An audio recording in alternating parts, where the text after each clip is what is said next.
Welcome to the Daphne Child Grantee Spotlight Series, where we showcase the innovative work of our grantees in combating violence against children.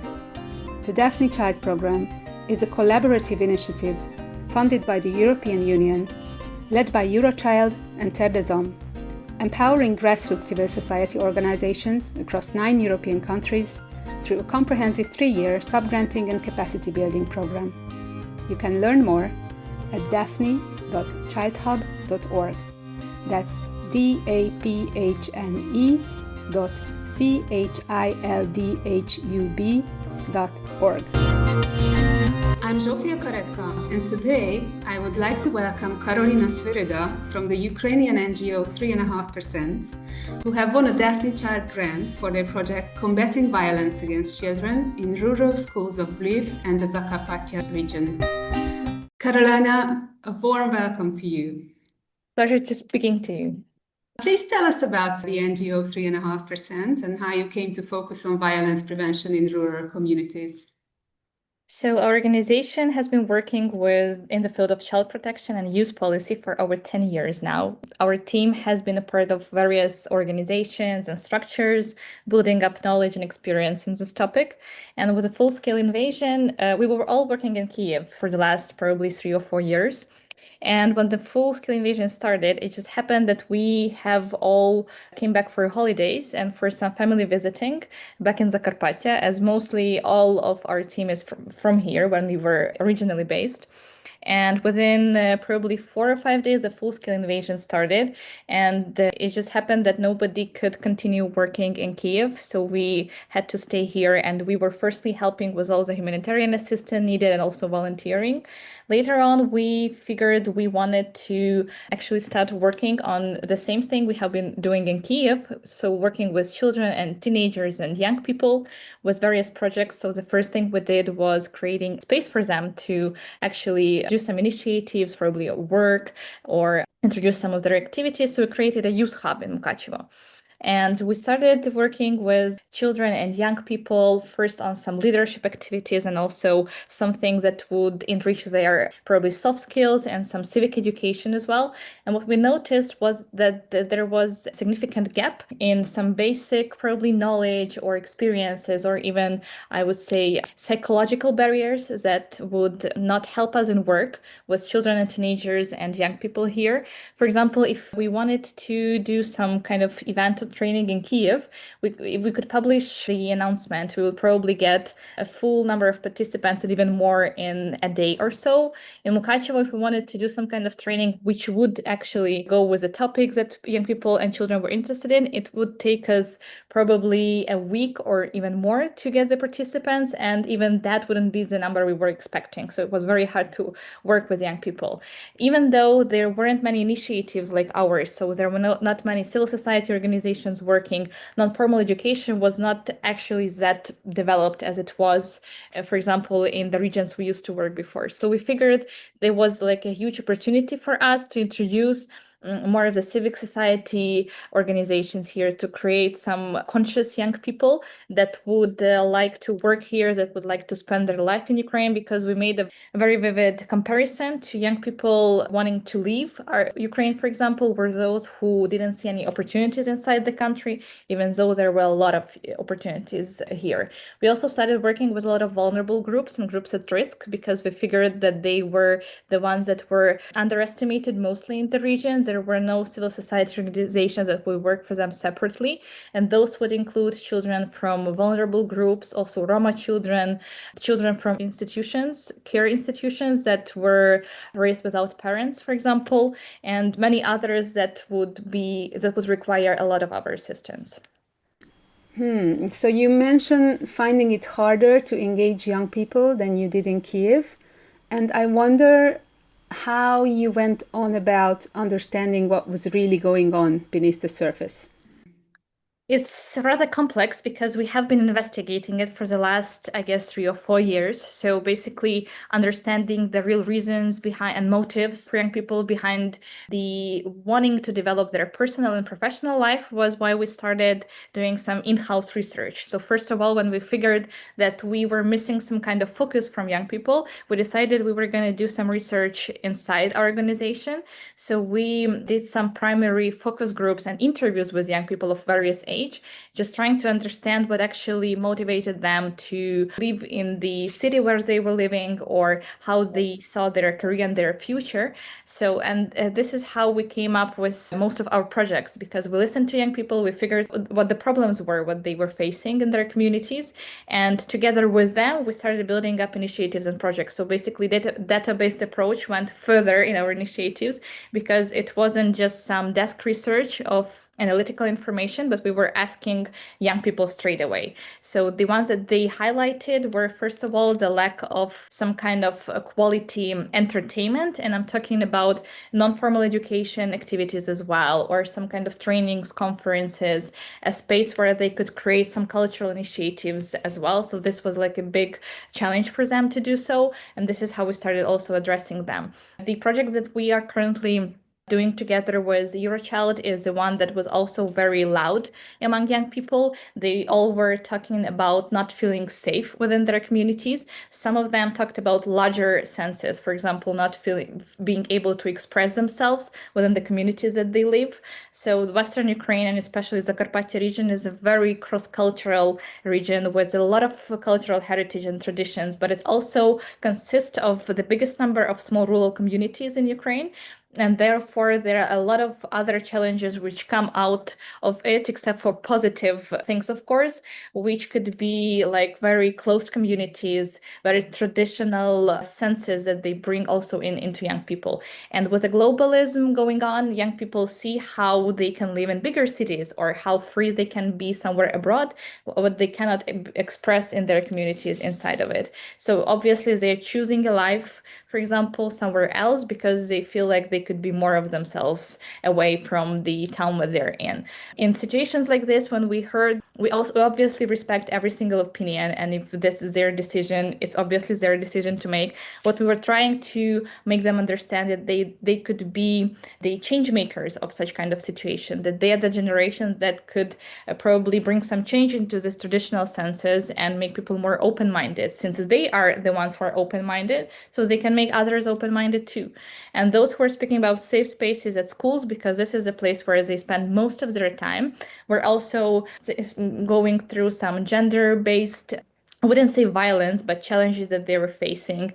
For example, a lot of young women, they do not feel like building a professional career truthfully. It's rather about just getting some degree, it's like a post-Soviet thing, just getting some kind of degree, which is preferably very popular or very prestigious, I would even say. And they weren't thinking about actually building a career because the senses that were going on around them, basically in every social group they were talking to, whether it's their parents or the teachers, it would always be around marrying successfully and not about building their professional life or becoming a personality. And since it was something they heard about constantly, they believed that it was the only option for them available. So they weren't thinking about, I don't know, building a career in agriculture or becoming an astronaut or something like that, even though it was absolutely available for them. Generally, Ukraine has done a lot in combating gender-based biases that exist in the workspace. They are currently introducing various programs that would show young women that they could work in this and this profession, that there are no barriers to them. Just in rural communities, there is always some kind of lack of information or awareness that is going to them. And also, if it's one thing when such programs exist, but still every single social bubble you're talking to is telling you a completely different one, that this is all for somebody else. This is all for the girls in the bigger cities. Like you're here, your main like goal in life is just to successfully marry and you're going to be fine. So these were the challenges they were talking to us about. We grew up here, so we knew that it all took place. It's just probably we kind of maybe ignored it, or we know we had a different path, a career path as well. So we forgot those challenges actually existed among young people and children and teenagers within the communities. That's really very interesting. But before we dig deeper into some of the issues that you mentioned, I am curious about your name, 3.5%. What is the significance of that? Well, first of all, we wanted to pick up a name that would always leave people curious about what's our name, something catchy, something with that one. So there is a social theory which was discovered by a lady. I'm not quite sure what her name is, but I'm included later in the comments. So the whole point of this theory is that 3.5% is the number you need in any social bubble in order to make positive changes, for example, in the communities or in the societies. This is a theory about how passionaries, these are people who want to make some changes, who see the changes they want to make, and they take active action towards it. And it's enough to have 3.5% in any community in order to bring that change into life and to actually make it happen. So this is what we are doing as an organization. We are raising the 3.5% of active children and young people in order for them to raise a greater generation further on in Ukraine. So, through working with over 17,000 young people across Western Ukraine, you say you discovered some disturbing patterns about violence against children in the rural areas. What did you find? So the one that I would say, differentiated most of all was the psychological violence that they were facing. And this would include bullying. This would include also probably some kind of abuse from their parents too. We call it abuse, and it's probably a very loud word, but you must understand that inside the communities, this would also be called parenting, for example, and wanting best for their children. And what they were very much not noticing is that every social unit that they were talking to, that they were having, was having some kind of pressure on them. And it was very hard for them to distinguish. However, when we were talking to a lot of young people and children, I mean, those who are 14 to 17 years old, they were in some cases very much aware of such kind of things like mental health or psychological help. So we see that there has been a lot of progress in it, but it's very interesting to talk to them about those things because sometimes they mix the same parenting methods with their parents, for example, being abusive, or inside the school institutions, which sometimes are very closed, they are also facing different kind of communicative, I would say, issues with their teachers. It would also can be illustrated as abuse in some senses. What was very interesting for us to learn in the institutions was that in the last couple of years, Ukraine has done a lot, especially in terms of European integration, to renew the whole law on domestic violence. And there has been a new one introduced, which would actually make teachers and school administrations responsible for letting know the social services and like the main institution that would message about accidents of violence going on at school. So they were the one that who were the true responsible persons within the institutions. And despite that, they didn't firstly know about it, so they weren't aware that it was actually their responsibility. Second of all, even knowing that they were the one who had to report the accidents of violence, they still had a lot of psychological barriers inside themselves to do so. So first of all, the close communities, everybody knows each other in small rural communities. So even if you were the one to report it, there is no chance that you will remain confidential and that nobody is going to know about it, and you would end up the one who is actually like responsible for things going on, and you could also face some kind of violence towards you.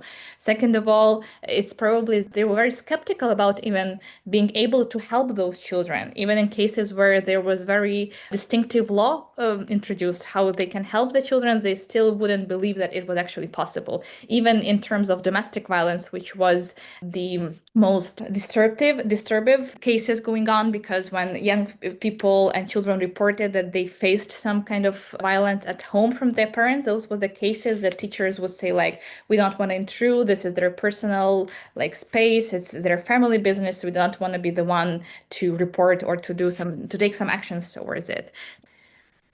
And maybe this is a good time to mention that your training program is led by Natalia Fedorovich, who is a former deputy minister of social policy, and she's the one who developed Ukraine's law on domestic and gender-based violence.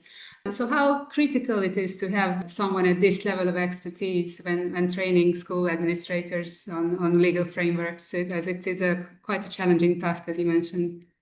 So whenever we are working with experts and trainers, our first and crucial point is always seeing if the person actually cares about the topic he is talking about. Because it's one thing being a very good lawmaker, but it's a completely different one to actually care about the things going on. And with Natalia and her team, when we first met years ago, we could see that for her, it was like a personal case going on. So she actually wanted not only to introduce a new law, but also to make it work for every single person and in Ukraine that could take use of it, that could be useful for it.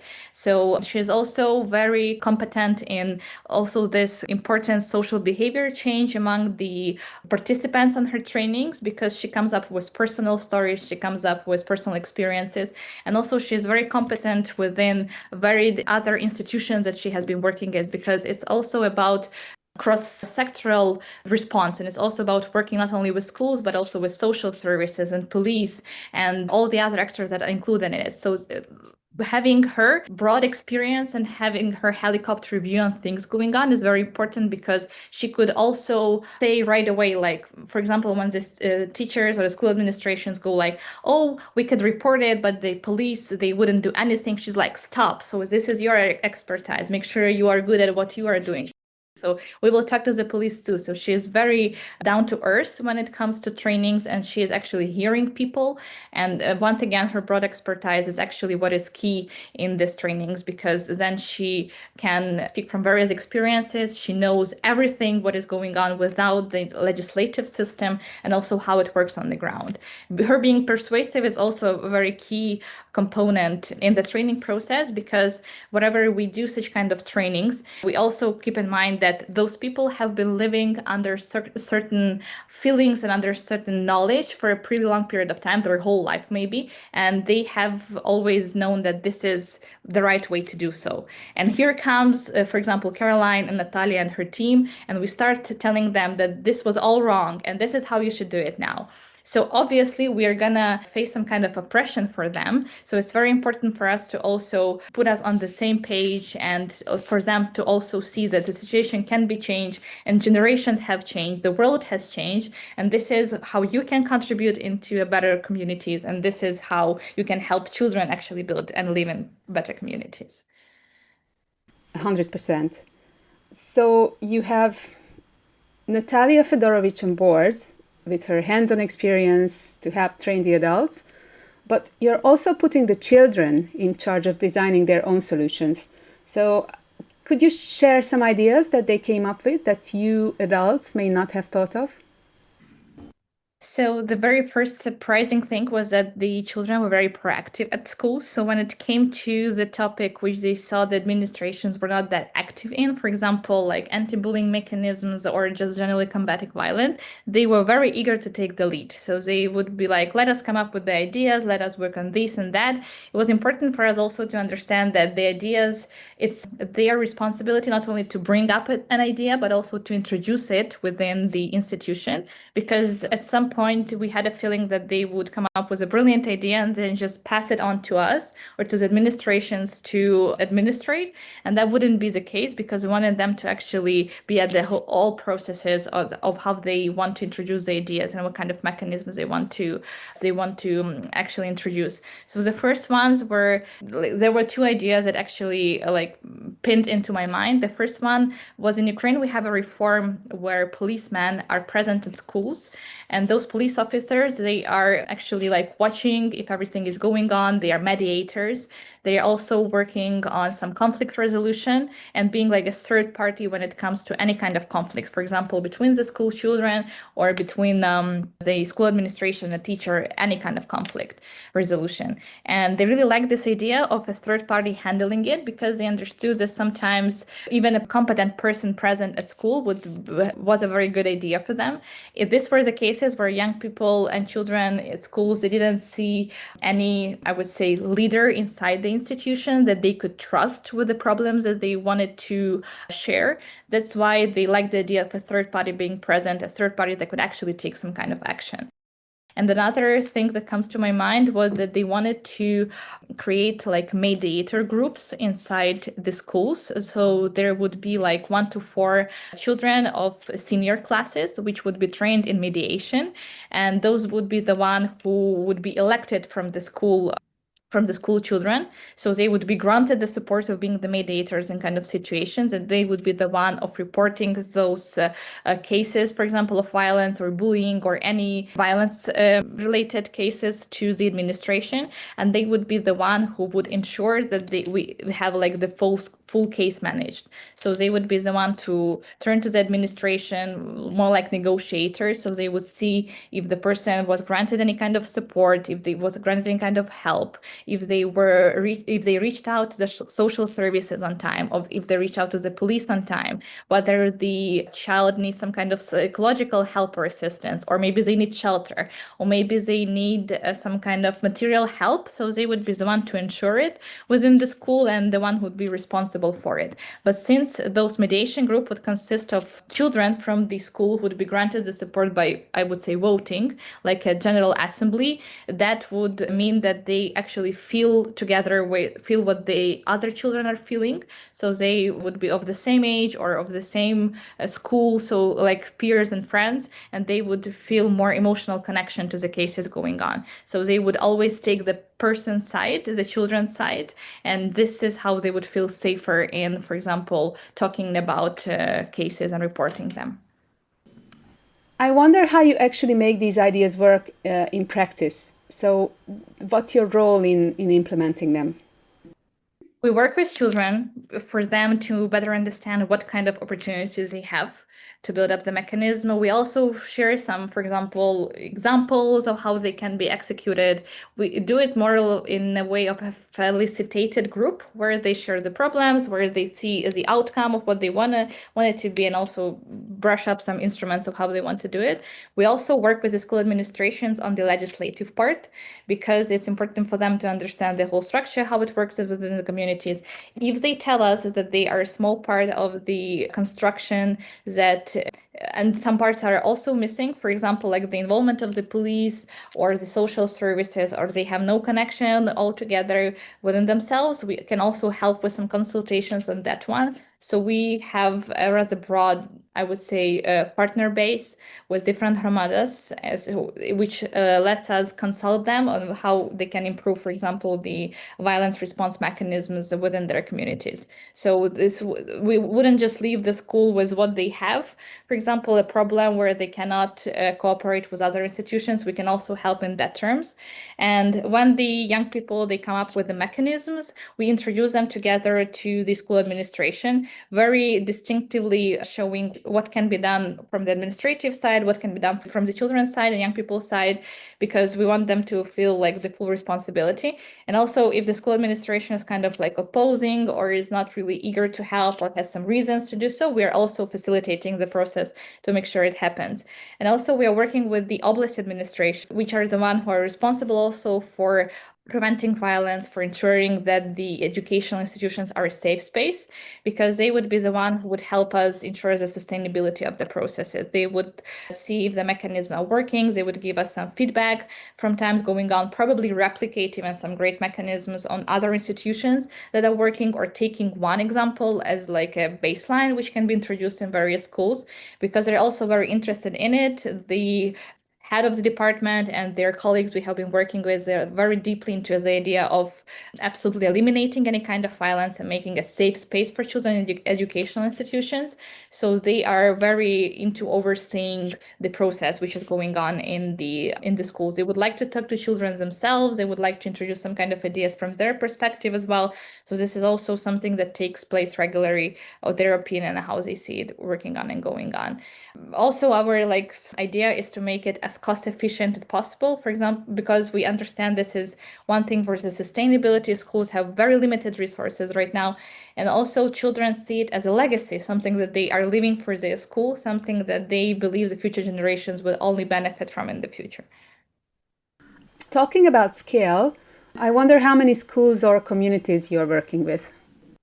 So we are going to work with we have been working with 12 to 15 hromadas in Zakarpattia region. So hromada is like this, I would say, medium unit in Ukraine. This is like a unit which includes villages and towns all together. So cities and villages and towns which are united in hromadas. Hromadas are united in oblasts, and oblasts, like we have 24 of them in Ukraine. So which together with the whole Ukraine.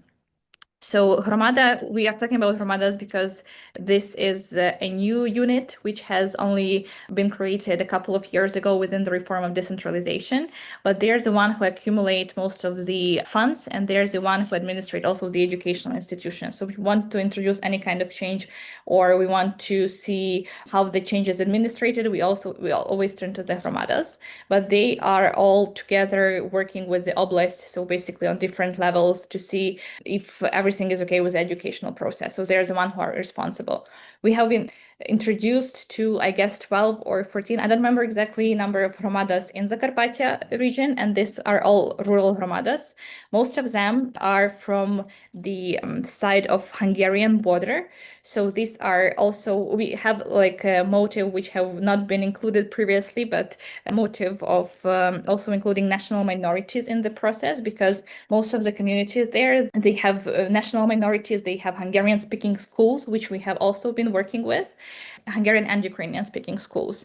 And also we work with 5 to 6 hromadas in Lviv region, also which are very close to the rural areas. The Lviv region generally, and Lviv Oblast, has a rather distinctive problem of different allocation of funds and resources, because they have a very large part of mountainous regions, which consist of tiny small hromadas that and they are located very far away from one another, and they would probably have one school for the whole hromada, and that would be like in kilometers from one way to another, which is also a big challenge for them and for the school system in general.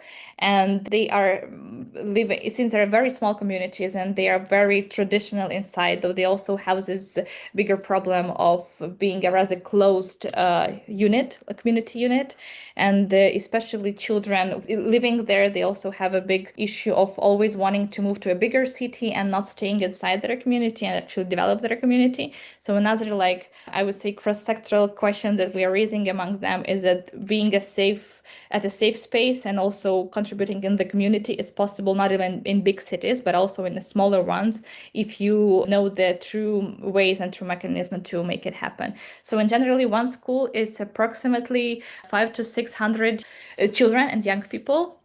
We obviously do not work with 1 to 4, like the primary grades, because we had previous project working with them as well. It was very interesting to talk about some kind of emotional things and also some support or some violence related problems with them, but it was like quite of a challenge for us. So we work with students from the 5th to 11th grade in this school, sometimes from 5th to 9th grade, because not all rural hromadas have a senior year. Sometimes it's like a separate school to include. So that would take approximately 13, 14, I guess, thousand children to do. I wonder about the methodology that you're developing. What are the elements you think that are crucial for it to be successfully replicated in other contexts? I think first of all is the mentorship and the expertise. So we would definitely do it together with the Oblast Department of the Education, obviously, and for them to understand the context of the methodology, because they would be the one overseeing it and probably replicating it in other educational institutions.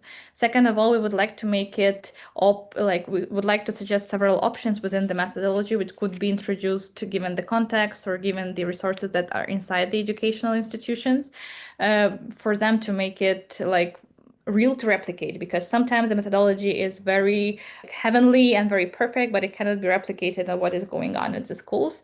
And also probably the question of the human resources inside the school and their willingness to actually help children would be the most crucial part. So we are considering also including some kind of leaders within the methodology or some multiplicators who would share it as a success story or would help to understand the methodology better and correctly. Probably from the number of schools that we are now working with, somebody who would take the lead in probably understanding or providing some training or mentorship also for the other the schools, I think this would be the best part, because whenever you read any kind of book, it's always a different opinion from every single person. So how you replicate the words, how you see the sentences and the senses which are in the methodology, it was important for us to understand it like in a one sense, in a one common way.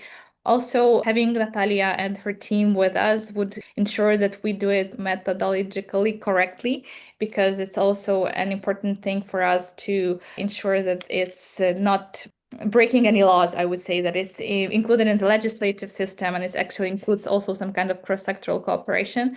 We were actually discussing it with the oblast administration, that we are probably thinking of some kind of program from the oblast level that would help us include the methodology into a bigger vision or a strategy of how to combat violence. But currently they have a lot of different things on the table, so we are just advocating for it to be included in the nearest agenda possible. Thank you.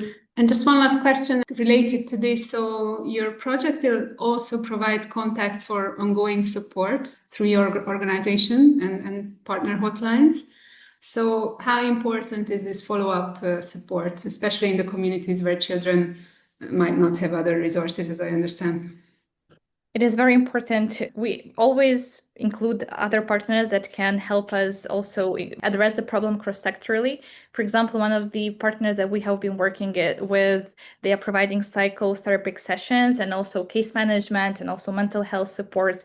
They are also providing legal services, and this is a full pack which helps families with children and children also to receive proper help and proper care.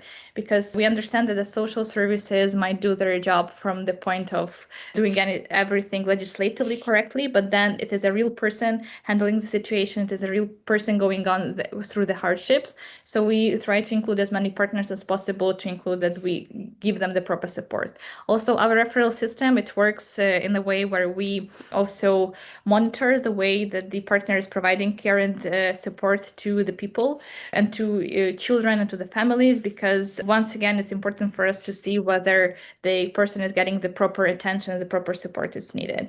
We also are thinking of connecting with the shelters that exist and they care for violence victims in the region. We are also thinking of including them into some kind of a partnership to create also referral systems for them, just to make sure that we can help someone in a very critical situation. But generally, some Hromadas which are in Ukraine, they are very eager to help, and they're very eager to also introduce the cross-sectoral help. So it's always depends on a person which is at the administration. If they see that the topic is very urgent and it's important, so they will execute as many instruments for you to receive help as possible. So it's also important for us to find that kind of person and to address the problems together with them, whether it's from the public authorities or the non-governmental organizations or as international organizations working. We want to bring in as many resources as possible. Also, some schools we are trying to also introduce them to various different programs, for example, of our partners, to make sure that they have a wider outlook, that they see the world around them, that they want to introduce some kind of change inside the schools. So yeah, that would be the way. Thank you.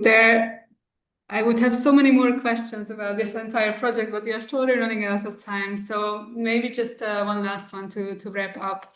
And feel free to answer this from a personal perspective, but I'm just wondering what kind of advice you would give for organizations that are working on violence prevention in similar communities like rural areas. What would be your key advice to them for balancing respect for local culture and the need to protect the children? Probably the advice, the insight that we had as a whole team from the very beginning when we started working with the topic, we were absolutely sure that we know everything, that we are the absolute experts in the topic, and we know what's best for people that we work with. And it turned out to be the absolute opposite, because people differ, opinions differ from area to area, from group to group, from community to community. That is why it's always important to ask the people you are working for whether they see the help, whether they see the support and the change that you're introducing introducing, because it's one thing just doing a project, it's one thing just implementing some kind of activity and working within an organization, for example, but if the real change does not reach the people you're working for, it's absolutely meaningless, because how are you then changing the world? How are you then changing the communities? So the feedback mechanisms and the instruments where you talk to people a lot and you go out to the communities and you talk to them, it's the most crucial part of any kind of project, in my personal opinion, especially the ones that covers sensitive topics, that covers ideas and emotions that are very much connected to social behavioral change. This is like very crucial to speak to people and to hear people, first of all. Probably even introduce some changes or some new activities within the implementation, or some new approaches also, because sometimes the most hard part for us in our work is that people do not see the problem that they have, or the situation that they are living in, and we are the one trying to help them. But if they do not recognize the issue that is around them, it's very hard to do so, because once again, they're living in a world which is okay for them. So how can you come and tell them differently? How can you expect some kind of action for them if they're okay with the lifestyle they're having or with the way that they're living? Yet you as an expert might have probably a different vision. Still, your expertise does not mean that you can intrude or you can know better of things going on. It's always about the person's opinion, the person's wish, first of all, to introduce some change. I completely agree 100%. Karolina Svirida from the NGO 3.5%. Thank you so much for joining us today. And I will be eagerly following your project as it progresses. Thank you so much. To our listeners, thank you for joining us for this episode of the Daphne Child Program's Grantee Spotlight series. You can learn more about this program and all the 48 grantee projects across 9 countries at our website daphne.childhub.org. Until next time, goodbye!